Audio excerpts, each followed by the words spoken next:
Hello everyone, welcome back to my YouTube channel. So let's begin with our next session. सबसे पहला question देखेंगे हम. Which of the following articles of the Indian Constitution provides for a bicameral Parliament of India? ठीक है, तो इनमें से मैं बताना है कौन सा. अब देखो इसको आप कितना इजीली कर पाओगे. आर्टिकल 49, ठीक है, बेसिकली डीपीएसपी का पार्ट है, तो मतलब ये तो नहीं बताएगा ये पार्लियामेंट वाला, डीपीएसपी में नहीं है ये. दूसरी चीज़ है कि आर्टिकल 59 जो है वो प्रेसिडेंट के आसपास जो चीज़ें ना उनके अराउंड रिवॉल्व करता है 59, ठीक है. तो हमें ये पता है कि 75 जो आर्टिकल है वो कलेक्टिव रिस्पॉन्सिबिलिटी के बारे में बात करता है, काउंसिल ऑफ मिनिस्टर्स, तो उसके आसपास ही कुछ होगा, तो 79 will be correct answer. Okay, बाकी देख लेते हैं. 49 मैंने आपको बताई दिया डीपीएसपी है. उसके बाद में ये मॉन्यूमेंट्स और प्लेसेस की बात किया, इसको हमने कल भी पढ़ा था कि 47 जो है वो ह्यूमन हेल्थ के बारे में, 48 एनिमल्स वगैरह के काउ स्लॉटर उनको बैन करने के लिए, और 49 मॉन्यूमेंट्स की बात करता है, ह्यूमन, एनिमल्स और मॉन्यूमेंट्स, ये कल करके आए हम लोग. उसके बाद में 59 specific condition of the president's office, मैंने बोला था कि 59 के आसपास प्रेसिडेंट से रिलेटेड चीज़ें हैं. दूसरी चीज़ 89 में जो है वो क्या है कि constitutional office of the parliament, जो वाइस प्रेसिडेंट और है ना उसके बारे में बात करते हैं कि he is also x official chairman of Rajya Sabha, ठीक है. तो ये का मेंशन है 89 में. नेक्स्ट क्वेश्चन देखते हैं. एज पर article 172(2) of the state shall not be subject to dissolution, इनमें से कौन सा जो है डिसोल्यूशन नहीं हो सकता है किसका. देखो इसमें से ये हटा दो आप, लोकसभा और ये स्टेट लेजिस्लेटिव असेंबली, क्योंकि ये दोनों तो डिसॉल्व हो सकती है, ठीक है. अब बचा ये और ये. तो अब हमसे ये पूछा है कि 172 जो 2 आर्टिकल है उसमें, तो ये जो आर्टिकल है वो स्टेट्स के बारे में बात करता है, तो ऑफकोर्स यहाँ पे लेजिस्लेटिव काउंसिल की बात हो रही है. राज्यसभा को भी डिसॉल्व नहीं किया जा सकता है, पर यहाँ हमें स्पेसिफिकली 172 जो आर्टिकल है उससे रिलेटेड पूछा है, तो of course legislative council will be the answer. Okay, next देखते हैं.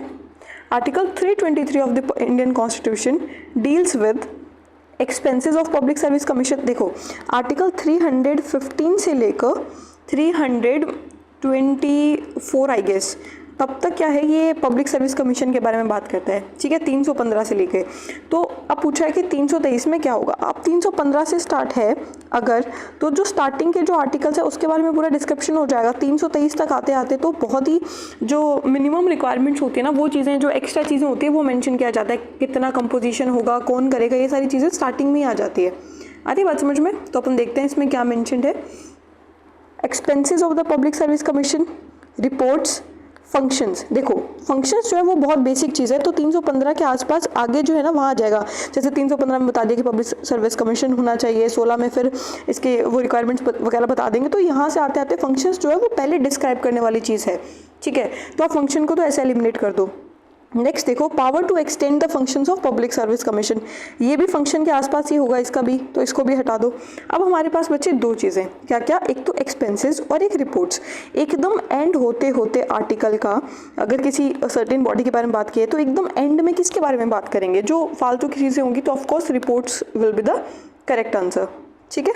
ये रहा reports of the public service commission. अब देखो 322 में एक्सपेंसेस है जस्ट रिपोर्ट से पहले, फिर 320 में फंक्शंस है, और 321 में पावर टू एक्सटेंड. मैंने आपको बताया था कि पहले फंक्शन आएगा फिर फंक्शन को बढ़ाने वाली चीज़ें आएंगी. तो 320 में फंक्शन बता दिया, और 321 में वो पावर कैसे एक्सटेंड की जाएगा वो बता दिया. 22 में एक्सपेंसेस बता दिया, 23 में रिपोर्ट दे दो, पहले पैसा दो फिर रिपोर्ट्स लो. Got it. नेक्स्ट देखते हैं article question 154. Which article of the Indian constitution empowers the supreme court to review its own judgment और ऑर्डर्स. ठीक है, इनमें से बताना है. देखो ये सारे आर्टिकल्स बहुत पास में दे रखे हैं, तो इसमें कंफ्यूज होना जायज़ ही आर्टिकल होगा क्योंकि बहुत पास में है सब. तो इसमें से हमारा आंसर हो जाएगा 137. अरे बात समझ में कि सुप्रीम कोर्ट के पास पावर है कि वो अपना जजमेंट खुद रिव्यू कर सकता है. जैसे प्रेम्बल जो है उसको पहले बोला था कि प्रेम्बल जो है वो कॉन्स्टिट्यूशन का पार्ट है, फिर बोला नहीं कॉन्स्टिट्यूशन का पार्ट नहीं है, फिर अगले जजमेंट में बोला पार्ट है, इसको अमेंड भी किया जा सकता है, ठीक है. तो ऐसे करके प्रेम्बल को बहुत बारी ऐड हटाया लगाया, तो ये सुप्रीम कोर्ट ने अपने जजमेंट चेंज किए थे, ठीक है. तो ये कौन सा आर्टिकल के अंडर कर रहा है, 137. ओके, थोड़ा देख लेते हैं बाकी का. 137 में अपना जजमेंट रिव्यू करेगा, 138 में अपना जो जुरिस्डिक्शन है वो बढ़ाएगा, ठीक है. 135 में जो फेडरल कोर्ट के ऊपर उसका जुरिस्डिक्शन है उसके बारे में, और 136 स्पेशल लीव पिटीशन. ओके, थोड़ा आइडिया हो जाएगा ना अगर आपको, तो भी आप इसको ढंग से कर लोगे. नेक्स्ट देखते हैं, consider the following statements regarding provision of the Indian constitution. Article 247 empowers the parliament to establish additional courts for better administration of the laws made by it। ये कह रहा है कि आर्टिकल 247 जो है वो एम्पावर करता है पार्लियामेंट को, ठीक है, पहले ध्यान से देखना, पार्लियामेंट को, कि वो एस्टेब्लिश कर सकता है एडिशनल कोर्ट ताकि बेटर एडमिनिस्ट्रेशन हो सके उन लॉज का जो पार्लियामेंट ने बनाए हैं। तो करेक्ट स्टेटमेंट है। देखो, कोई भी नया एडिशनल कोर्ट आएगा तो प्रेसिडेंट अपनी मर्जी से नहीं बना सकता है। पार्लियामेंट में बिल आएगा, फिर उसके बाद में पास होगा, प्रेसिडेंट का एसेंट मिलेगा, उसके बाद में कोर्ट्स आएंगे। तो ऑफकोर्स पार्लियामेंट को एम्पावर करता है आर्टिकल 247, ठीक है। Article 248 deals with residual powers of legislation, तो ये भी करेक्ट स्टेटमेंट है। तो हमारा आंसर हो जाएगा बोथ 1 and 2। ओके, नेक्स्ट देखते हैं, Which article of the Indian Constitution deals with the removal and suspension of a member of Public Service Commission? इनमें से कौन सा जो है वो डील करता है with the removal and suspension of a member of the Public Service Commission? देखो, 320 हम अभी पढ़ के आए थे, ठीक है। अभी जस्ट हमने ऊपर वाला क्वेश्चन किया था तो उसमें हमने पढ़ा था कि 320 में क्या है कि फंक्शन के बारे में बात किया है, 321 में फंक्शन एक्सटेंड कर दिए, 22 में एक्सपेंसेस की बात कर दी, और 23 में क्या किया था हमने, रिपोर्ट्स वगैरह की बात कर दी, ठीक है। अब आगे देखो, 320 तो नहीं होगा, अभी बताया मैंने आपको कि 320 नहीं होगा क्योंकि फंक्शन से रिलेटेड बात करता है। 315 भी नहीं होगा क्योंकि ये सबसे स्टार्टिंग वाला आर्टिकल है पब्लिक सर्विस कमीशन का, तो इसमें ये बोला होगा कि भाई there shall be public service commission और जॉइंट पब्लिक सर्विस कमीशन वगैरह वगैरह, तो 315 भी नहीं होगा। दूसरी चीज़, 324 जो है वो बहुत एंड का आर्टिकल है, लास्ट में जाके एकदम, ठीक है, तो वो भी नहीं होगा। तो हमारा आंसर आ जाएगा 317, ठीक है। इसको आप ऐसे भी याद कर सकते हो कि रिमूवल और सस्पेंशन की बात की गई है किसी भी सर्विस कमीशन के मेंबर की, तो उस पर खतरा है, 17 पे खतरा, ओके, 317। अब देखो 315 में मैंने आपको बोला था एस्टेब्लिशमेंट की बात की गई होगी कि भाई there is a creation mandatory constitutional establishment of union public service commission और स्टेट पब्लिक सर्विस कमीशन होना चाहिए 315 में। 320 में फंक्शन है, 324 तो इलेक्शन कमीशन का आ गया ना, तो यानी आर्टिकल कितने हैं, 315 से 323 ही है इलेक्शन कमीशन, इसके पब्लिक सर्विस कमीशन के, ठीक है। 324 में तो इलेक्शन कमीशन के बारे में आ जाता है चीज़ें, ओके। नेक्स्ट देखो, Consider the following statements regarding provisions of the Indian Constitution. Article 317 deals with the removal and suspension of a member of the Public Service Commission. Correct, अभी पढ़ के आए हम लोग। देखो कितने रिपीट हो रहे हैं PYQ, ठीक है। 320 में मेंशन करता है फंक्शंस, बोथ 1 and 2 करेक्ट, अभी करके आया जस्ट हम, अरे बात समझ में, बोथ 1 and 2 आर करेक्ट। उसके बाद में 158, एक सेकेंड ये याद कर लेना कि कौन से वाले में है, 14th वाला जो पार्ट है उसके अंदर है, ठीक है। नेक्स्ट देखो 158 regarding Indian constitution part 4 article 36 to 51 deals with organisation, composition and powers of state legislature. हमने स्टार्टिंग में क्वेश्चन किया था, ये तो DPSP से रिलेटेड बात करता है ना। स्टेट लेजिस्लेचर तो 100 क्रॉस होने के बाद उसके बारे में चीज़ें आ रही है, या प्रेसिडेंट के बाद में जो थोड़ा पूछे जा रहे हैं तब। स्टेट लेजिस्लेचर का इतना जल्दी नहीं आ रहा है। 127 अपन ने स्टार्टिंग में किया था ना, 100 के बाद का है ये, तो ये DPSP के बारे में बात करता है, तो ये स्टेटमेंट हो गया गलत। सेकेंड देखो 171 specifies the composition of legislative council in the states. ये खुद अपनी बात का जवाब दे रहा है। देखो ये दोनों कितना कॉन्ट्राडिक्ट कर रहे हैं स्टेटमेंट्स, ध्यान देना। पहले में कह रहा है कि 36 से 51 बात करता है स्टेट लेजिस्लेचर की, अच्छा ठीक है। तो 171 में बात कर रहा है लेजिस्लेटिव काउंसिल की, तो अरे ये लेजिस्लेचर नहीं है क्या स्टेट का, ये भी तो है। यहाँ पे भी बात कर रहा है, यहाँ पे भी बात कर रहा है। इतने बेवकूफ़ लोग थे वो कि रिपीट कर रहे हैं चीज़ें, और वो भी इतना दूर दूर, 100 आर्टिकल्स का गैप है बीच में। तो ये इनकरेक्ट स्टेटमेंट होगा। पहली बात तो इन दोनों में से एक करेक्ट होगा, ऐसे क्वेश्चन आ जाए तो। और इसमें तो आप साफ देख पा रहे हो कि ये तो DPSP के बारे में बात कर रहा है, तो of course second statement will be correct. अरे बात समझ में, हो सकता है कि दोनों ही इनकरेक्ट हो, बट आपको पता होगा कि इसके आसपास ही ऐसी चीज़ें होती है, और ये ज़्यादातर ऐसा होता है कि भाई एक स्टेटमेंट करेक्ट ही देते हैं, बाकी 90% चांस होता है, बाकी 10% गलत भी हो सकता है। तो you have to read the constitution, okay. Next देखते हैं, Which of the following articles of the Constitution of India provides that there shall be a legislative assembly for national capital territory of Delhi? ठीक है, तो इसमें answer होगा हमारा 239A double A, okay. ये बहुत ही बेसिक सा है, फैक्चुअल है, तो आप देख लोगे इसको, ओके। नेक्स्ट देखते हैं, Which among the following is a subject of union list in the Constitution of India? देखो लिकर जो है वो स्टेट लिस्ट में है, क्योंकि जैसे गुजरात में बैन है बट राजस्थान में चलता है, तो विच मीन्स कि इसकी जो अथॉरिटी है वो स्टेट्स के हाथ में, यानी स्टेट लिस्ट में होगा, ऑफकोर्स ही बात है। तो ये लिकर वाला तो नहीं होगा। दूसरी चीज़ सोशल प्लानिंग, जो स्टेट्स वगैरह भी करते हैं, सेंटर भी करता है, स्कीम्स वगैरह जैसे ला रहे हैं, तो ये भी नहीं होगा। उसके बाद में बॉयलर्स भी नहीं होगा, ये होगा एक्सट्रेडिशन। इसका क्या मतलब होता है, देखो मैं आपको समझाती हूँ। जैसे नीरव मोदी है, ठीक है, नीरव मोदी, जैसे हुसैन राणा करके एक बंदा था, ठीक है, तो ही वॉज फॉर्मर डॉक्टर, ये पाकिस्तान की जो मिलिट्री है उसके अंदर ही वो डॉक्टर, फिर बाद में उन्होंने पाकिस्तान लीव किया और फिर बाद में कनाडा में सेटल हो गए और इनको वहाँ की सिटीजनशिप मिल गई। तो he was involve in 26/11 attack, Mumbai terror attack जो हुआ था, he was involve in that, ठीक है। तो इसके पास कनाडा की सिटीजनशिप थी और ये वहाँ चला गया ऐसे करके। उसके बाद में क्या हुआ कि जो इंडियन गवर्नमेंट है उन्होंने अप्लाई किया, बहुत सारी यूएसए से बातचीत चली। 1997 में हमारी एक्ट साइन हुआ था, यूएसए इंडिया एक्सट्रेडिशन एक्ट। तो उसके अंडर में फिर हमने रिक्वेस्ट की कि भाई इन्होंने हमारी कंट्री के टेरिटरी में क्राइम किया एंड एवरीथिंग, तो हमें ये वापस चाहिए। तो बहुत सारी लीगल फाइट के बाद हमें इस बंदे की कस्टडी मिल गई थी, मतलब इसको हमें दे दिया गया था। तो एक्सट्रेडिशन वो होता है कि भाई किसी ने तुम्हारी कंट्री में क्राइम किया है और उससे रिलेटेड जो बात अपन दूसरी कंट्री से करते हैं, विच मीन्स इंटरनेशनल लेवल पे, ठीक है। तो ये स्टेट थोड़ी ना बात करेंगे, ठीक है, तो ये यूनियन ही करेगा। तो extradition will be the correct answer. Next देखते हैं, लिकर स्टेट लिस्ट में है, socio economic planning concurrent list में है। जैसे मैंने बताया था दोनों वो बनाते हैं, वो स्कीम्स वगैरह लेकर आते हैं, और बॉयलर्स जो है वो दोनों में है कॉन्करेंट लिस्ट में, ठीक है। Allowing dual state federal safety and manufacturing standard enactments. Next देखो, इसको बॉयलर्स को ऐसे याद करना कि दोनों स्टेट और सेंटर दोनों एक दूसरे से जल रहे हैं, यानी कॉन्करेंट लिस्ट में बना दिया, ओके। नेक्स्ट देखो, provision related to seat of supreme court of India is mention in which article, ठीक है। सुप्रीम कोर्ट की सीट जो है इंडिया में वो उस कौन से आर्टिकल में मेंशन है, तो ये मेंशन है आर्टिकल 130 में, ठीक है, क्योंकि ये तो वो ओरिजिनल ज्यूरिसडिक्शन और बाद में उनके बारे में बात आ जाती है। तो 130 इज द करेक्ट आंसर। देखो 130 में seat of the supreme court किसको बनाया गया, दिल्ली को बनाया गया है, लेकिन अगर चीफ जस्टिस चाहे इंडिया का कि वो उसको सीट, परमानेंट जो सीट है उसको वो चेंज करना है, तो प्रेसिडेंट के प्रायर अप्रूवल से वो कहीं और भी वो कर सकता है, ठीक है। कौन कर सकता है, ध्यान से देखना एक सेकेंड।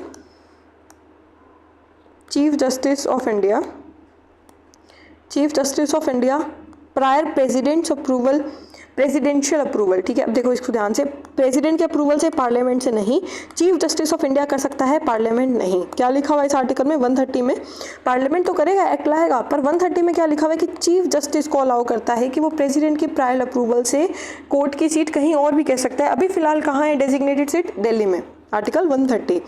129 में क्या बोला है कि जो सुप्रीम कोर्ट है वो कोर्ट ऑफ रिकॉर्ड्स है, ठीक है। 131 में ओरिजिनल ज्यूरिसडिक्शन है कि भाई सेंटर स्टेट के बीच में फाइट हो गया, स्टेट के बीच में फाइट होगी, तो 131 जो है वो ओरिजिनल ज्यूरिसडिक्शन की बात करता है। 132 जो है वो अपीलेट ज्यूरिसडिक्शन की बात करता है कि हाई कोर्ट से जो मैटर है वो सुप्रीम कोर्ट में जो शिफ्ट करना है काइंड ऑफ, तो 132 अपीलेट ज्यूरिसडिक्शन, ओके। इसको ऐसे याद करना, 131 एक स्टेट दूसरा स्टेट के बीच में फंस गया सुप्रीम कोर्ट, ठीक है। दूसरी चीज़ 132 कैसे याद करना, अपीलेट ज्यूरिसडिक्शन है, सुप्रीम कोर्ट का नंबर सेकंड आया है, ठीक है, पहले हाई कोर्ट के पास गया तो सेकंड बारी सुप्रीम कोर्ट की बारी आई, 132। नेक्स्ट देखो, part 16 of the Indian constitution deals with, 14 तो हमने पढ़ा था यूनियन पब्लिक सर्विस कमीशन के बारे में, ठीक है। उसके बाद में जो ये है इलेक्शंस वाला, इलेक्शन कमीशन ऑफ इंडिया, अगर वो 14 में पब्लिक सर्विस कमीशन है तो उसके आसपास होगा, इतना दूर नहीं होगा, या तो 15 हो जाएगा, 14 के अंदर ही हो जाएगा, इसको हटा दो फिर। उसके बाद में क्या है, स्पेशल प्रोविजंस, एक second, special provisions related to certain classes, ये हो सकता है, इसको होल्ड पे डालते हैं। कॉन्स्टिट्यूशनल अमेंडमेंट्स, यानी देखो पार्ट 14 जो था वो किसके आसपास था, 215, एक सेकेंड, 315 से लेके 323, ठीक है। उसके बाद में कॉन्स्टिट्यूशनल अमेंडमेंट एक्ट आता है 368 के आसपास, अरे बात समझ में, तो ये नहीं होगा।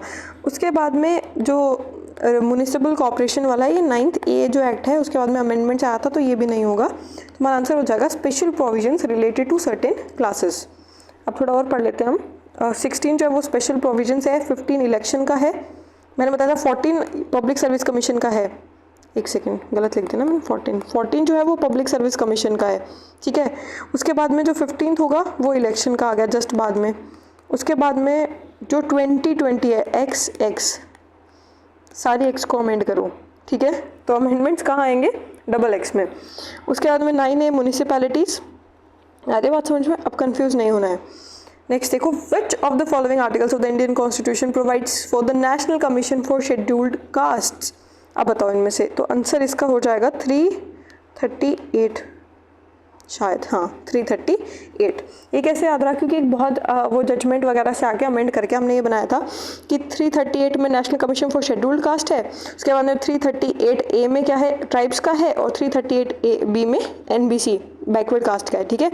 कैसे याद करना है, सबसे पहले तो शेड्यूल्ड कास्ट कर दो, 38A में ट्राइब्स का है और B में OBC वालों का है, ठीक है, कमीशन। अरे बात समझ में। उसके बाद में 343, जैसे 143 I love you होता है, तो यहाँ पे 343, यानी 3 बार मैं अपनी लैंग्वेज को पसंद करती हूँ, ऑफिशियल लैंग्वेज। बस बनाने के लिए ट्रिक बनाई है, याद हो जाएगा आपको। उसके बाद में 343 में लैंग्वेज है, तो लैंग्वेज को प्रोटेक्ट करने के लिए कमीशन भी होनी चाहिए। उसके बाद में एजुकेशनल ग्रांट्स 337। ओके, नेक्स्ट देखो, consider the following statement, provisions related to municipalities are mentioned under part 9A, और यहाँ पे क्या लिखा है, पार्ट 12। स्केड्यूल 12 है, पार्ट 9A बिल्कुल करेक्ट है, ठीक है। ये कंफ्यूज करने की कोशिश कर रहा है।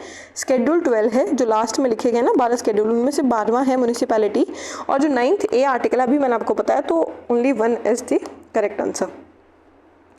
आगे बात समझ में। नेक्स्ट देखते हैं, which article of the Indian constitution mention that it is a duty of the union government to protect state against external aggression and internal disturbance. इनमें से कौन सा आर्टिकल ये कह रहा है कि स्टेट की ड्यूटी है कि वो जो उसकी यूनियन की ड्यूटी है कि वो स्टेट को प्रोटेक्ट करे, कि उसके अंदर कोई इंटरनल डिस्टर्बेंस नहीं होना चाहिए और बाहर से कोई एक्सटर्नल एग्रेशन नहीं होना चाहिए। तो ये 355। आ रही बात समझ में। बाकी देख लेते हैं। 353 इमरजेंसी के इफेक्ट्स बताए गए हैं कि क्या शिफ्ट होगा लेजिस्लेटिव और एग्जीक्यूटिव पावर में अगर इमरजेंसी लग जाता है तो 353 में। 356 में प्रेसिडेंट्स रूल,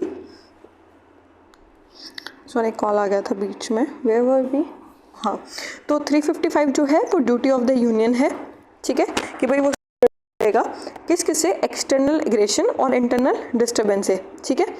दूसरी चीज़ 353 में क्या बात किया है कि इमरजेंसी के इफेक्ट्स लेजिस्लेटिव और एग्जीक्यूटिव पावर पे क्या होंगे अगर नेशनल इमरजेंसी लागू हो गई तो। 356 प्रेसिडेंट्स रूल सबको पता है। 358 जो है उसमें बोला गया है कि सस्पेंशन ऑफ आर्टिकल 19 जो है वो ऑटोमेटिकली सस्पेंड हो जाएगा। देखो बाकी जो आर्टिकल्स होते हैं ना उनको सस्पेंड करने के लिए during the emergency except for 20 और 21, तो बाकी आर्टिकल्स को सस्पेंड करने के लिए जो प्रेसिडेंशियल ऑर्डर है वो चीज़ें लानी पड़ती है। बट जो आर्टिकल 19 है वो इकलौता ऐसा आर्टिकल है जो ऑटोमेटिकली सस्पेंड हो जाता है, और ये कहाँ मेंशन है, आर्टिकल 358 में। ओके, नेक्स्ट देखो, इसको ऐसे याद रखना, आर्टिकल 19 3 और 5 क्या होता है, 8, और 8 और 8 8 infinity times article 19 automatically suspended, ठीक है। नेक्स्ट देखो, मुझे पता थोड़ी बेहुदा ट्रिक्स है बट ठीक है, जो भी हो रहा है याद करना इंपॉर्टेंट है। ये क्वेश्चन देखो CAG वाला, कल अपन ने किया था CAG के बारे में और ये दोनों चीज़ें हमने याद की थी। Article 151 of the constitution deals with CAG audit reports, या article 150 deals with, same question है, इन दोनों में से कोई एक ही ठीक होगा, ठीक है, कि 151 करता है या 150 करता है। अब आप लोग सोचो कि कल ही हमने ये क्वेश्चन किया, इनमें से कौन सा करेक्ट होगा, तो इसमें करेक्ट ही हो जाएगा 151, ठीक है। ऑडिट करता है रिपोर्ट्स, आर्टिकल 151 में करता है। अरे बात समझ में, 149 से स्टार्ट होता है ये आर्टिकल CAG के, 148 से स्टार्ट होते हैं और ये ख़त्म कहाँ होते हैं, 151 में CAG के आर्टिकल्स। अरे बात समझ में, तो इसका आंसर हो जाएगा 151। देख लेते हैं एक बारी बाकी 150 में क्या लिखा हुआ है। 151 में है कि भाई अपने जो ऑडिट है वो रिपोर्ट्स जो है वो प्रेसिडेंट को देखो 151 में हो गया, ठीक है, कि सबमिट करेगा सेंट्रल ऑडिट। 150 में क्या बात किया गया है, 150 में ये बोला गया है कि वो फॉर्म और फॉर्मेट बता दो जिसमें स्टेट के जो अकाउंट्स है वो ऑडिट किए जाएंगे, ठीक है। ये फॉर्मेट कौन बताएगा, प्रेसिडेंट बताएगा, ठीक है। तो आर्टिकल 150 में ये अकाउंट्स फाइनेंस पहले पैसा दो, और 51 में रिपोर्ट्स देखो, ठीक है। ये मैं आपको बता चुकी हूँ, कल ही किया था हमने ये। नेक्स्ट देखो, central bureau of intelligence and investigation comes under which list of the 7th schedule.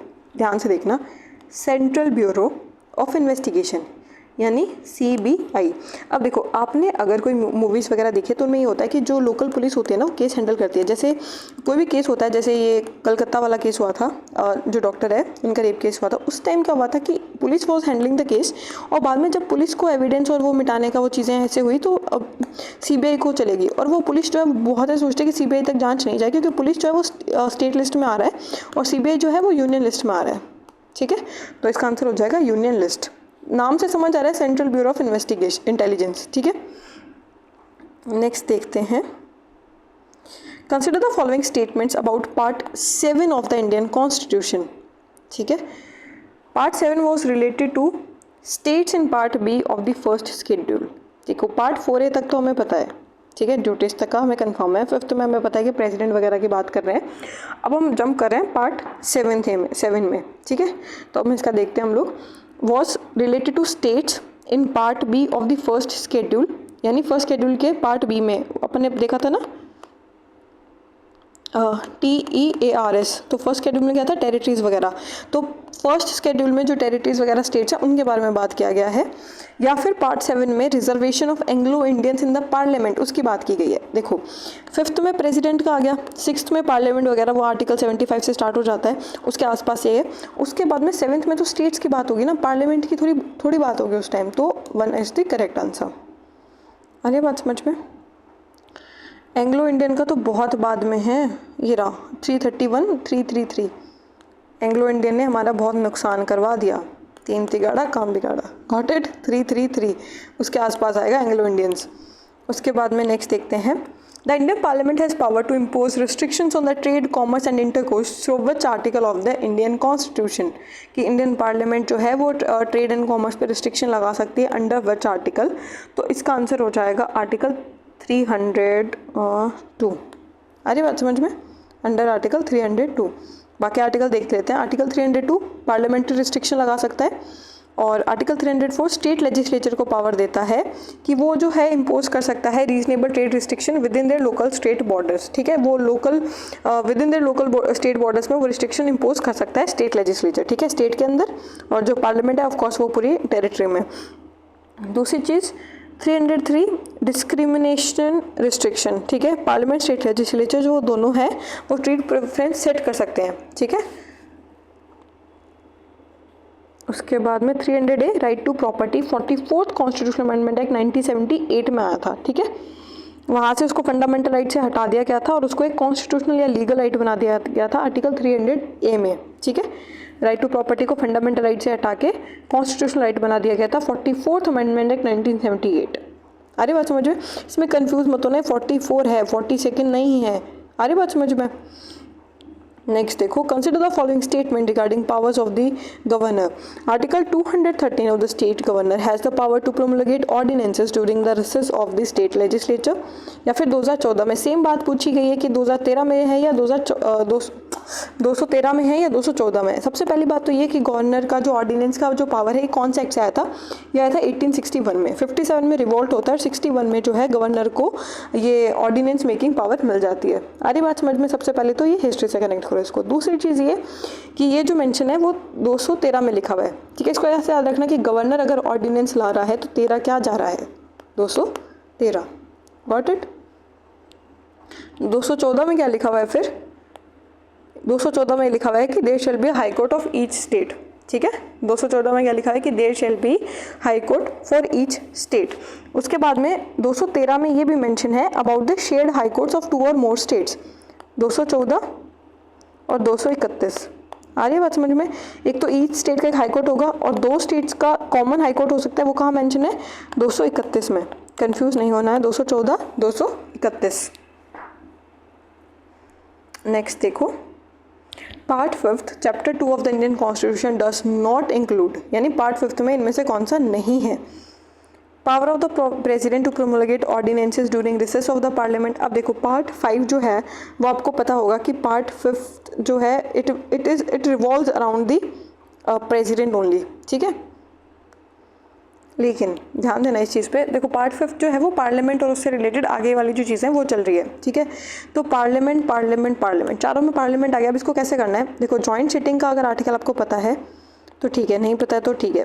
Language जो है पार्लियामेंट की, और restriction on discussion in the parliament, ये तीनों ही चीज़ें पार्लियामेंट के बारे में है। लेकिन प्रेसिडेंट की जो पावर है ऑर्डिनेंस मेकिंग की, ये आपको याद होना चाहिए कि ये मेंशन है 123 में, 213 में गवर्नर की और प्रेसिडेंट की 123 में। वह 1 2 3 गवर्नर बना रहा है तो 13 क्या जा रहा है, प्रेसिडेंट कैसे बनाएगा ऑर्डिनेंस, 1 2 3 करके हाथों हाथ चुटकियों में तुम 3 तक गिनो इतने में प्रेसिडेंट ऑर्डिनेंस बना जाएगा। तो ये वाला जो है स्टेटमेंट नहीं है पार्ट 5 में। अरे बात समझ में, देखते हैं यहाँ पे ख़त्म हो जा रहा है पार्ट 5। 108 में जॉइंट सीटिंग है।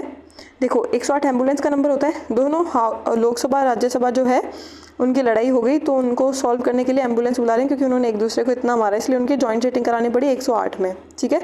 120 में एक्सप्लिसिटली मेंशन है हिंदी और English as a official business media inside chambers. ठीक है, 120 में।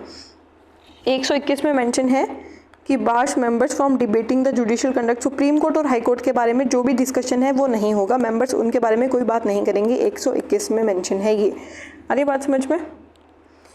नेक्स्ट देखो, article 350A of the Indian constitution is related to special officer for linguistic minorities, facilities for instruction of mother tongue at primary stage. देखो है तो ये language से related, ठीक है, और direction for development of the Hindi language. तो मैं बताती हूँ एक सेकेंड आपको, ये जो है इसका आंसर हो जाएगा, स्पेशल ऑफिसर नहीं होगा, direction for development of Hindi language president को दे रहा है, ये भी नहीं है, language to be used in supreme court and high courts of India, ये भी नहीं है। ये फर्स्ट वाला आंसर होगा, facilities for instruction in mother tongue at the primary stage. ठीक है। अब देखो स्पेशल ऑफिसर कहाँ है, बी में, 352 बी। मदर पहले आएगी ए में, बी में क्या आएगा, स्पेशल ऑफिसर। मदर पहले, टीचर बाद में। ठीक है, ए में मदर टंग, बी में ऑफिसर। 351 में 351 में हिंदी को डेवलप करो। ठीक है। 348 में जुडिशियल लैंग्वेज की बात की गई है, 348 में जुडिशियल लैंग्वेज की बात की गई है। अरे बात समझ में। नेक्स्ट देखो, which article of the constitution of India mention that business in the parliament शिल बी ट्रांजैक्टेड इन हिंदी और इंग्लिश लैंग्वेज। ये इनमें से कौन से आर्टिकल में मेंशन है, तो ये मेंशन है आर्टिकल 120 में। अरे बात समझ में। 21 में तो ये मेंशन है कि जज का कोई बात नहीं करेगा। 122 में ये मेंशन है कि भाई जज जो है वो नहीं इस पे वो कर सकते मेंबर्स पे। अरे बात समझ में। तो 120 पार्लियामेंट्री लैंग्वेज, 121 में डिबेट रिस्ट्रिक्शंस की कोर्ट के बारे में कोई बात नहीं होगी, और 122 में कोर्ट इंटरफेयर नहीं करेगा कि भाई मेंबर्स क्या बोल रहे हैं, पार्लियामेंट में जो बोल रहे हैं वो उनका पर्सनल मैटर है। ठीक है। 119 में फाइनेंशियल प्रोसीजर्स।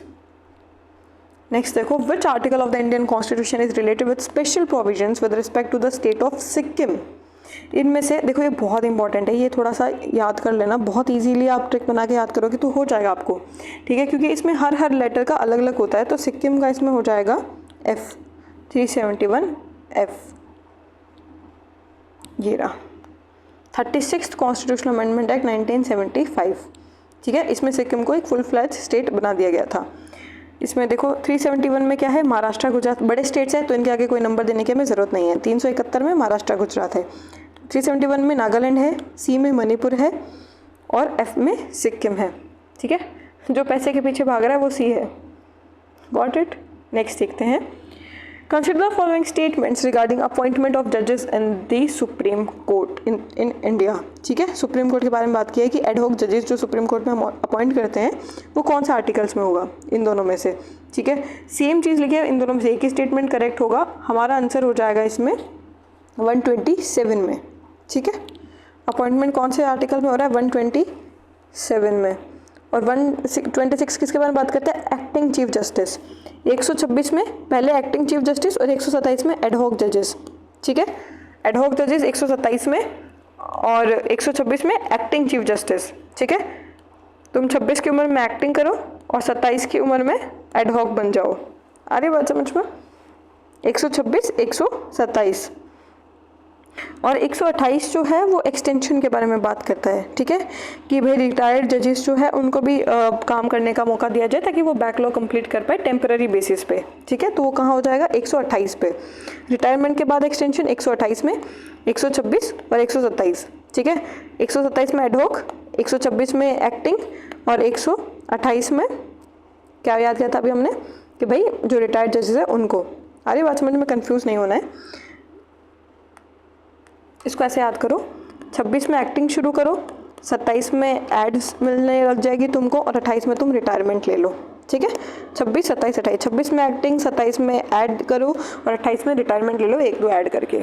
ठीक है, नेक्स्ट क्वेश्चन देखते हैं। Which article of the Constitution of India deals with the session of the Parliament? ठीक है, इनमें से अब देखो ये पास में है तो गेस करना बहुत मुश्किल हो जाएगा, आपको कॉन्स्टिट्यूशन पढ़ना ही पड़ेगा, या थोड़ा अंदाज़ा आप लगा सकते हो। तो इसका आंसर हो जाएगा आर्टिकल 85।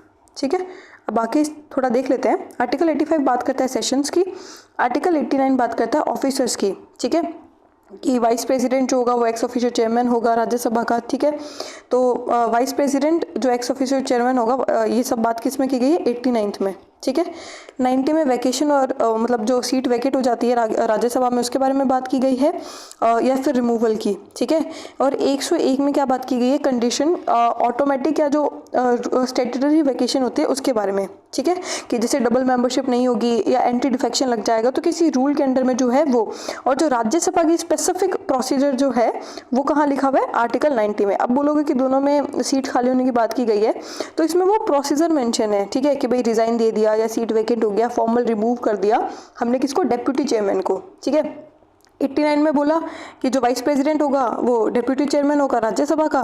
ठीक है, और 90 में बोला कि उसको हटाया कैसे जाएगा। ठीक है, 89, 90 याद रखना ये। ठीक है, उसके बाद में क्या बोला कि 101 में क्या बोला कि भाई वो जैसे जिसमें ऑटोमेटिक स्टैट्यूटरी वैकेशन हो जाता है, जैसे डबल मेंबरशिप है तुम्हारे पास या एंटी डिफेक्शन लग गया तुम्हारे ऊपर, तो तुम्हारी सीट तुमको छोड़नी पड़ेगी। ठीक है, तो ये हो गया 101 नंबर आर्टिकल में।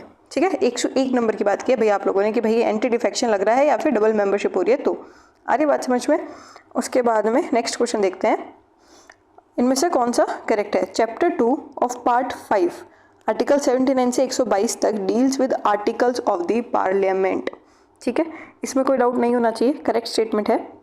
उसके बाद में part 5 deals with the articles of the parliament. ठीक है, कि चैप्टर 1 है वो बात करता है आर्टिकल्स की, चैप्टर 2 भी पार्लियामेंट के आर्टिकल्स की बात करता है। तो सेकंड स्टेटमेंट गलत है, जो पार्ट 1 है वो प्रेसिडेंट से रिलेटेड बात करता है। ठीक है, एग्जीक्यूटिव जो है। ओके, 52 से 78 चैप्टर 1 और ये चैप्टर 2। आ रही बात समझ में? तो हमारा हो जाएगा 1 only is the correct answer. ये देखो चैप्टर 1 एग्जीक्यूटिव ब्रांच यानी president, vice president, council of ministers, attorney general, उनके बारे में, और चैप्टर 2 जो है वो आगे पार्लियामेंट के प्रोसीजर के बारे में। ठीक है, नेक्स्ट देखते हैं, which article of the constitution of India deals with all the executive powers of the governor. ठीक है, गवर्नर की जो एग्जीक्यूटिव पावर है उनसे रिलेटेड आर्टिकल बताना है, तो उसका आंसर हो जाएगा हमारा आर्टिकल 154।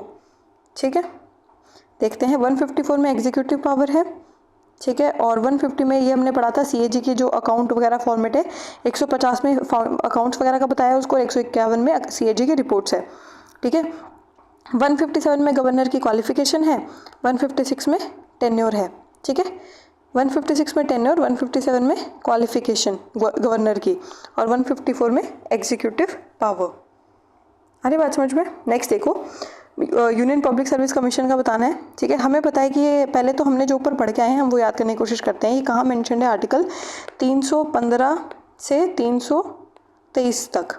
ठीक है, क्योंकि 24 में तो वो आ रहा है क्या कहते हैं उसको, इलेक्शन कमीशन, और ये कहाँ मेंशन है? पार्ट 14 में। ठीक है, और यहाँ से पार्ट 15 स्टार्ट हो जा रहा है। इतना हम पढ़ के आए थे। अब इसमें क्या पूछा है? Part 14 of the Indian constitution provides for union public service commission, तो करेक्ट है। दूसरा part 10 of the Indian constitution, तो ये गलत हो गया ना, 10 वाला नहीं 14 वाला, तो 1 only is the correct answer. ऐसे क्वेश्चन हो जा रहा है। पीवाईक्यू करोगे तो रिपीट होगा तो आपको चीज़ें समझ आ जाएगी। वैसे 10th में है क्या? 10th में मेंशन है शेड्यूल्ड एंड ट्राइबल एरियाज़ के बारे में। ठीक है, नेक्स्ट देखते हैं, और national commission for backward classes, ये भी पढ़ के आए थे हम लोग कि 338 जो है वो एससी के लिए है, 338A जो है वो एसटी के लिए है, और जो बी है वो ओबीसी के लिए है। ठीक है, कमीशन। अब देखो 338B1 यानी ओबीसी वालों की बात करिए, they shall be a commission for social and educationally backward classes called as national commission for backward classes. ये भी बताया मैंने, इसमें कोई दो राय नहीं है, करेक्ट स्टेटमेंट हो गया। नेक्स्ट देखो 243 states there shall be a commission, देखो सेम कमीशन नहीं होगी, मीन्स ये करेक्ट होगा, हमें पता है ये करेक्ट है। 243 का मैंने आपको बताया था कि 43 which means I love you, 2 हमने आगे ऐड किया था, मैंने आपको एक ट्रिक बताई थी। अब आपको बताना है कि 243 किस लिए, बाकी हम देख लेंगे। यहाँ पे देखो यहाँ आ ही जाएगा, आपको पता लग जाएगा 243, ठीक है। ये किस लिए है, एक सेकेंड, ये 243S पूछा है ना, तो ये वो वाला नहीं जो हम पढ़ के आए थे, ठीक है। ये किससे रिलेटेड है, वार्ड कमिटीज़ और जो म्यूनिसिपैलिटीज़ में होता है ना उनसे रिलेटेड है 243S1, ओके। ये याद रखना है, हो सकता है कि नेक्स्ट टाइम फिर यही पूछ ले, अरे बात समझ में, इस वाले क्वेश्चन में इसका पूछा है, नेक्स्ट टाइम ये दे देगा। नेक्स्ट देखते हैं, कंसिडर द फॉलोइंग स्टेटमेंट 343(1), ये था हिंदी, ये वाला था वो, 243 नहीं था वो, 343 था, ठीक है। इसमें भी कंफ्यूज नहीं होना जैसे मैं हो गई कंफ्यूज। तो states that Hindi is in Devanagari script shall be the official language of the union, ठीक है। ये 343(1) में है या 341(2) में है, ठीक है। तो इनमें से मैं बताना है, तो उसका करेक्ट आंसर हो जाएगा ये 1 में है, ठीक है, कि हिंदी जो है वो हमारी ऑफिशियल लैंग्वेज है। पहले तो ये बताएंगे ना, सबसे पहले ये बताएंगे कि भाई हिंदी है, उसके बाद में दूसरे बारे में हम और प्रोविजन देंगे, ठीक है। तो फर्स्ट वाले में तो हमने बता दिया कि हिंदी जो देवनागरी स्क्रिप्ट में होगी वो हमारी ऑफिशियल लैंग्वेज है, ठीक है, 343(1) में। 2 में हमने बता दिया कि एक टेम्पररी क्लॉज है कि भाई हम इंग्लिश को थोड़े टाइम के लिए परमिट करें, 15 साल के लिए, ठीक है। उसके बाद में क्या हुआ कि भाई ऑफिशियल लैंग्वेजेस एक्ट लेकर आए 1963 में, देखो 15 साल के लिए बोला था, तो विच मीन्स कि मान लो 1947 या 1950 में कॉन्स्टिट्यूशन लागू हो रहा है, तो 15 साल यानी 1965 में ये था ना कि 1965 में इंग्लिश का यूज़ तो बंद हो जाना चाहिए, क्योंकि अकॉर्डिंग टू कॉन्स्टिट्यूशन 15 साल लिखा हुआ है। तो इसको अनेक्ट करने के लिए बाद में जो है ऑफिशियल लैंग्वेजेस एक्ट लेकर आए, बट उसमें क्या हो गया था, साउथ इंडियन जो स्टेट्स हैं उन्होंने रिवोल्ट कर दिया था कि भाई अगेंस्ट हिंदी तो इंग्लिश चालू रहनी चाहिए। तो उसके बाद में ऑफिशियल लैंग्वेज एक्ट लेकर आए, जिसमें पार्लियामेंट ने बोल दिया कि भाई हम उसको कंटिन्यू कर रहे हैं इंग्लिश का यूज़ हिंदी के साथ साथ, ठीक है। 1965 के बाद भी, अगर ये 15 साल का ट्रांजिशन पीरियड एंड होने के बाद भी। तो पहले में हमने बताया कि हिंदी हमारी एक लैंग्वेज है और जो देवनागरी स्क्रिप्ट में ऑफिशियल लैंग्वेज है। 342 में बोला कि 15 साल बाद इंग्लिश का यूज़ करना तुम बंद कर दो, ठीक है। नेक्स्ट देखते हैं, article 279A provides the creation of GST council, या 246, 279A, क्योंकि ये करंट अफेयर का पार्ट है, रिसेंट में अभी हुआ था ये, तो ये याद होना बहुत इंपॉर्टेंट है, बहुत ही बेसिक है, बहुत ईजी है, ठीक है। 246A में क्या था, state assemblies to make tax laws, ठीक है। Concurrent legislative powers to parliament, और स्टेट असेंबली के पास पावर है कि वो इनकम टैक्स लॉ बना सकती है, ठीक है, बट ये काउंसिल नहीं बना सकती है।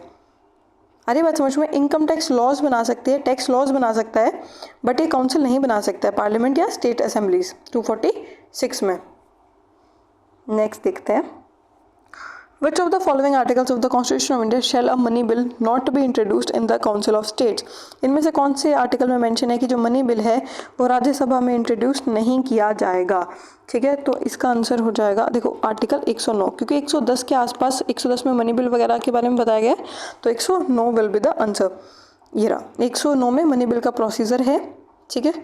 354 में तो रेवेन्यू डिस्ट्रीब्यूशन है, 298 में ट्रेड पावर्स है, 193 में पेनल्टीज है, ठीक है। उसके बाद में ये देखो, detail strict penalties and financial fines for individuals, जो लेजिस्लेटिव हाउस में बैठता है या वोट करता है उनके ऊपर जो पेनल्टीज या फाइन्स लगाए जाते हैं ओथ से पहले, या जब वो डिस्क्वालीफाई हो जाते हैं उस वक्त जो भी है पेनल्टीज वगैरह 193 में मेंशन है, तो ये हम देख चुके हैं। नेक्स्ट क्वेश्चन देखते हैं, एज पर article of the constitution of India English is the official language for all the high courts in the country, ठीक है। इनमें से कौन से में मेंशन है, ये मेंशन है आर्टिकल 348(1) में, ठीक है। ये ऐसे क्वेश्चन फैक्चुअल है, इसमें समझाने का कुछ नहीं है, आपको याद ही करने पड़ेंगे ये, ठीक है। तो 348(1) में इसको ऐसे याद रखना, 1947 में आज़ादी मिली, 47 में मिली, उसके बाद में 48 को 348, फिर भी हम इंग्लिश का यूज़ करें कहाँ पे, हाई कोर्ट में, ठीक है। 348 मतलब ऐसे याद रखना कि 48 के आसपास कुछ होगा, ठीक है। तो सुप्रीम कोर्ट और हाई कोर्ट दोनों के बारे में है, ठीक है। इनके जितने भी काम होंगे वो इंग्लिश लैंग्वेज में होंगे, अनलेस पार्लियामेंट कोई लॉ बना के उसको हटा नहीं देता तब तक, ठीक है। उसके बाद में 329, ठीक है, 329 में कि बार है कोर्ट्स पे इंटरफेयरिंग इन इलेक्टोरल मैटर्स, जो इलेक्शन से रिलेटेड मैटर्स है उनमें इंटरफेयर नहीं करेगा कोर्ट, ठीक है। 336 में एंग्लो इंडियन कम्युनिटी से रिलेटेड है ये, और 315 स्टेट पब्लिक सर्विस कमीशन पढ़ के आए हम लोग। नेक्स्ट देखो, consider the following statements regarding secretarial staff of the House of the Parliament. Article 98 provides for a separate secretarial staff for each House of the Parliament. देखो separate तो होता है, ठीक है, अब आर्टिकल 98 में ही होता है, ये आपको याद रखना पड़ेगा, करेक्ट है। 99 specifies oath and affirmation that members of the Parliament must take before sitting voting in the House, ठीक है, तो ये भी करेक्ट है। 98, 99 दोनों ही करेक्ट स्टेटमेंट है, ठीक है। ये हम कल भी किया था, जैसे कि शाम खाने से पहले तुम ओथ लो एंड काइंड ऑफ, इस ट्रिक बना के हमने याद किया था ये, तो both 1 and 2 are correct. Next देखते हैं 42nd कॉन्स्टिट्यूशनल अमेंडमेंट एक्ट से इनमें से क्या हुआ था, ठीक है। It abolished DPSP, directive principle of state policy, हटा ही दिया गया था, नहीं ये गलत स्टेटमेंट है ना, ऐसा कुछ नहीं हुआ था। नेक्स्ट देखो, it increase the tenure of Lok Sabha and introduced the fundamental duties, ठीक है। अब देखो फंडामेंटल ड्यूटीज तो आई थी, करेक्ट स्टेटमेंट है। अगर आपको ये नहीं भी पता है तो ये करेक्ट स्टेटमेंट है, increase the tenure. Introduced fundamental rights, वो तो ओरिजिनल कॉन्स्टिट्यूशन में भी थे ना, तो ये गलत हो गया। It reduce the term of Lok Sabha to 4 years, ये भी गलत है, ठीक है। इसमें B will be the correct answer कि फंडामेंटल ड्यूटीज लेकर आए थे, ठीक है। और जो लोकसभा का टेन्योर है या स्टेट लेजिस्लेटिव असेंबली का टेन्योर है वो 5 से 6 साल कर दिया था। फिर आप बोलोगे कि भाई 5 से 6 साल कर दिया तो अभी तो 5 साल ही है, तो उसको वापस रिस्टोर कर दिया था 44th अमेंडमेंट से। देखो सबसे पहले आया था 42nd अमेंडमेंट आया इंदिरा गांधी जी के टाइम पे, फिर क्या हुआ कि इमरजेंसी के बाद में उन्होंने सरकार मतलब first time non Congress government आ गई थी, तो ये 44th amendment act first non Congress government लेकर आई थी, जिसमें 42 में जो अमेंडमेंट किए गए थे बहुत सारे, उनको काफ़ी हद तक रिवर्ट कर दिया था, ठीक है। जैसे 5 से 6 साल किया था टेन्योर इंदिरा गांधी जी ने, और इसमें 44 से उसको वापस 6 से 5 साल कर दिया गया था, जो अभी तक चल रहा है, ओके।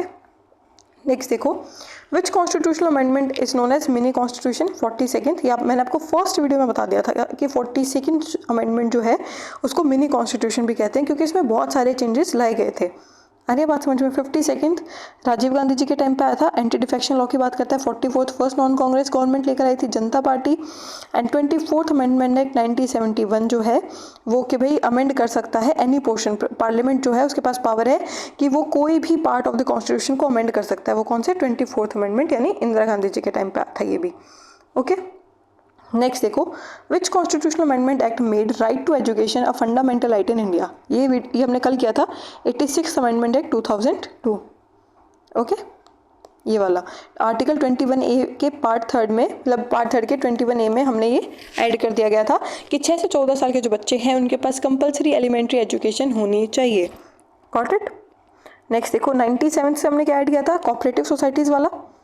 आगे बात समझ में। 44 से हमने राइट टू प्रॉपर्टी को एक कॉन्स्टिट्यूशनल राइट बना दिया था फंडामेंटल राइट से। नेक्स्ट देखते हैं, व्हाट मेजर रिफॉर्म डज भारतीय साक्ष्य अधिनियम ब्रिंग, ठीक है। इनमें से कौन सा मेजर रिफॉर्म लेकर आया है। Introduction of new fundamental rights, fundamental rights तो कॉन्स्टिट्यूशन में होते हैं, तो ये गलत हो गया। उसके बाद में अबॉलिशमेंट ऑफ सुप्रीम कोर्ट ही हटा दिया, तो ये वैसे हटा दो। उसके बाद में removal of all existing law, अभी जो कानून है उन सबको हटा दिया, तो ये तीनों तो बेसिक कॉमन सेंस से तुम हटा सकते हो। तो बचा क्या, ये digitization of the evidence, okay, Bharatiya Sakshya Adhiniyam. Next देखो, which act replaces code of criminal procedure 1973, Bharatiya न्याय संहिता, भारतीय साक्ष्य अधिनियम, ये तो इंडियन एविडेंस एक्ट हो गया, तो इसको हटा दो। नन ऑफ द अबव को हटा दो, मतलब इन दोनों में से तो एक होगा। ये उसमें था, तो इसमें इतना समझाने वाली बात है नहीं वैसे, ठीक है। इसका आंसर हो जाएगा भारतीय नागरिक सुरक्षा संहिता। देखो इसका ऐसे याद करना, आईपीसी में 3 वर्ड थे, तो भारतीय न्याय संहिता और भारतीय Nagarik Suraksha Adhiniyam, code of criminal procedure 4 words है, कंफ्यूज नहीं होना है, ओके। नेक्स्ट देखो, as per the constitution 91st amendment act 2003, total number of ministers including the prime minister shall not exceed 15% of the total member of the Lok Sabha।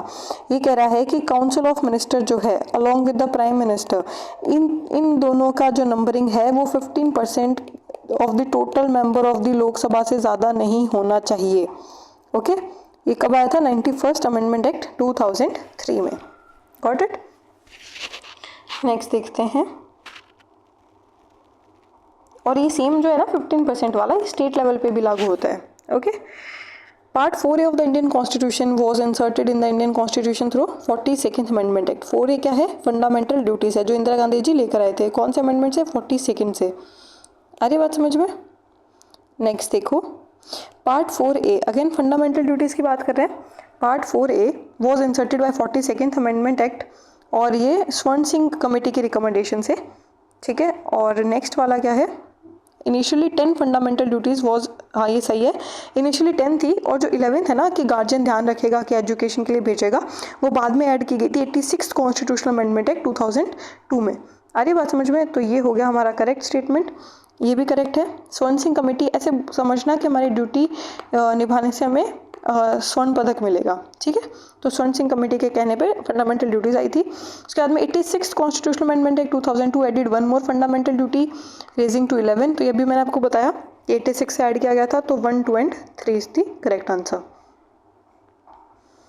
और ये क्या था, जो 11th ड्यूटी थी कि भाई जो गार्जियन या पेरेंट्स हैं उनकी रिस्पॉन्सिबिलिटी कि वो चिल्ड्रन जो 6 से 14 ईयर्स है उनको एजुकेशन अपॉर्चुनिटी दे, ठीक है, क्योंकि फंडामेंटल राइट भी है। नेक्स्ट देखो, directive principle of state policy were added to the Indian constitution by 42nd amendment act. 42nd amendment act से कितने DPSP जो है वो ऐड किए गए थे, दिस इज द क्वेश्चन। तो 4 जो DPSP है वो ऐड किए गए थे। कौन कौन से देख लेते हैं। एक तो 39A, ठीक है, 39A यानी इक्वल जस्टिस, वो फ्री लीगल एड वाला जो एक्ट आया है वो इसी को लागू करने के लिए आया है, ठीक है। Equal justice, access for the poor, free legal aid देने का, ठीक है। उसके बाद में और 39F जो है वो किसके बाद में, चाइल्डहुड डेवलपमेंट, ठीक है। 2 तो ये हो गए, 4 थे ना। तो अगला देखो 43A यानी वर्कर का पार्टिसिपेशन कॉर्पोरेट इंडस्ट्रियल मैनेजमेंट में, ठीक है। और उसके बाद में 48A एनवायरनमेंट, फॉरेस्ट और वाइल्ड लाइफ। मैंने आपको बोला था कि उस टाइम बहुत सारे एनवायरनमेंट फॉरेस्ट की बात की गई थी। तो 48A में एनवायरनमेंट फॉरेस्ट, 43A में वर्कर्स के बारे में, 39F चिल्ड्रंस के बारे में और 39A फ्री लीगल एड के बारे में। अरे बात समझ में। नेक्स्ट देखते हैं, Which of the following constitutional amendment bills is related to the provision of modifying the list of scheduled caste in Tamil Nadu? इनमें से कौन सा एक्ट है जो शेड्यूल कास्ट तमिलनाडु में उसको एडिट करने के लिए लाया गया था। तो इट वॉज ये 2021 का बिल, ओके। ये न्यूज़ में था तब पूछ लिया गया था, वरना ये स्टेट स्पेसिफिक थोड़े कम ही क्वेश्चन आते हैं, तो थोड़ा अपडेट रहोगे तो आपको पता लग जाएगा, ओके। नेक्स्ट देखते हैं, 101st constitutional amendment act 2016 establishes GST under 279A। इसमें कोई दो राय नहीं है, करेक्ट स्टेटमेंट है, न्यूज़ में था, सबको पता है ये। नेक्स्ट देखो, 103rd constitutional amendment act introduce 10% reservation for EWS। ये भी करेक्ट स्टेटमेंट है, तो हमारा हो जाएगा बोथ 1 और 2, क्योंकि ये न्यूज़ में था और सबको पता ही है, ठीक है। नेक्स्ट देखते हैं 197, Article 21, which guarantees right to life and personal liberty, can be amended by a simple majority of the parliament। देखो, ये कोई आर्टिकल स्पेसिफिक नहीं है, जैसे बाकी सारे आर्टिकल्स होंगे, जैसे फंडामेंटल राइट्स अमेंड हो गए वैसे ये अमेंड होगा, और ये फंडामेंटल राइट्स है। तो फंडामेंटल राइट्स को तुम सिंपल मेजोरिटी से अमेंड नहीं कर सकते, you need a special majority. तो ये इनकरेक्ट स्टेटमेंट हो गया। उसके बाद में article 21 is a fundamental right under part 3, therefore requires a special majority. ये मैंने बताया आपको। तो देखो, ये दोनों कॉन्ट्राडिक्ट कर रहे हैं, दोनों में से एक करेक्ट होगा और यही करेक्ट स्टेटमेंट है कि ये फंडामेंटल राइट है और इसको अमेंड करने के लिए स्पेशल मेजोरिटी चाहिए, ओके। नेक्स्ट देखते हैं, which of the following articles was amended bye constitution 50th amendment act 1984। तो इनमें से कौन सा अमेंड किया गया था, ये उस टाइम अमेंड किया गया था आर्टिकल 33। आ रही बात समझ में, जिसमें पार्लियामेंट जो है वो मॉडिफाई कर सकता है जो स्पेशल फोर्सेज है उनके राइट्स को। तो आर्टिकल 33 इज द आंसर। बाकी देख लेते हैं थोड़ा। देखो, ओरिजिनल क्या था कि भाई पार्लियामेंट रिस्ट्रिक्ट कर सकता है, एब्रोगेट कर सकता है फंडामेंटल राइट्स को, ठीक है, डिसिप्लिन मेंटेन करने के लिए। उसके बाद में इसने 33 में अमेंड करके क्या किया कि जो इसका जो दायरा है वो बढ़ा दिया, ठीक है। जैसे military, telecommunication, counter intelligence units, intelligence agencies, तो इन सबको इसमें इंक्लूड कर दिया गया, ठीक है। उसके बाद में 78 में क्या है, मैंडेटरी ड्यूटीज़ है प्राइम मिनिस्टर की कि भाई वो जो कैबिनेट के डिसीजंस है या जो लेजिस्लेटिव प्रपोजल्स है वो प्रेसिडेंट के आगे रखे। कौन से आर्टिकल में, 78 में, ठीक है। और 99 में क्या है, मैंने बताया था आपको, ओथ वगैरह है मेंबर ऑफ पार्लियामेंट की। और जो 56 में है वो क्या है कि भाई प्रेसिडेंट ऑफिस के ऊपर जो 5 ईयर टर्म की लिमिट है उसके बारे में 56 में। नेक्स्ट देखो, और 9 अगस्त 2021 the parliament had pass the limited liability partnership amendment bill 2021, ठीक है। तो इनमें से कौन से एक्ट को अमेंड किया गया है, यानी जिसको जो पहले एक्ट अमेंड किया गया था वो कौन से साल का था, तो वो था 2008 का एक्ट, ठीक है, limited liability partnership act 2008, okay. Next देखते हैं ऑन लास्ट क्वेश्चन आज का। On 7 November 2022 the supreme court of India upheld the reservation for weaker section. कौन से अमेंडमेंट से अभी पढ़ गए थे? EWS यानी 103 103rd अमेंडमेंट एक्ट। 10% रिजर्वेशन 15/6 और 16/6 में, ठीक है। ये देखो 3 के मल्टीपल्स है, 103 EWS में भी 3 है और कौन सा 15 का 6 और 16 में भी 6 आ रही बात समझ में? तो we are done with today's lecture.